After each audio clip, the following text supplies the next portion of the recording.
আপনারা কি কখনো ভেবেছেন প্রথমবার যখন হনুমানের সাথে রামের দেখা হয়েছিল তখন কি হয়েছিল? একটি ছোট্ট কথোপকথনই বদলে দিয়েছিল পুরো রামায়ণের ইতিহাস। পাহাড়ি অরণ্যে নীরব পথ দিয়ে হাঁটছিলেন রাম এবং তার ভাই লক্ষ্মণ। সীতাকে খুঁজতে খুঁজতে তারা পৌঁছলেন ঋষ্যমুখ পাহাড়ের কাছে। দূর থেকে তাদের দেখছিলেন বুদ্ধিমান বীর হনুমান। তিনি ভাবলেন, এরা কারা? রাজকীয় শক্তি আছে কিন্তু বনবাসীর পোশাক।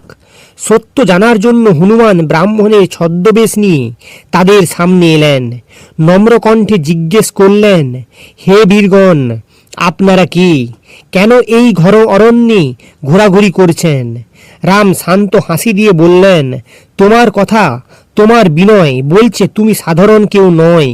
মুহূর্তেই রাম বুঝে গেলেন এই ব্রাহ্মণ আসলে এক অসাধারণ ভক্ত। সেই মুহূর্তেই শুরু হলো এক অটুট সম্পর্ক, ভগবান আর তার শ্রেষ্ঠ ভক্তের মিলন। এই ধরনের পুরাণ কাহিনী জানতে হলে চ্যানেলটি সাবস্ক্রাইব করুন, ভিডিওটি লাইক করুন এবং কমেন্টে লিখে যান জয় শ্রীরাম।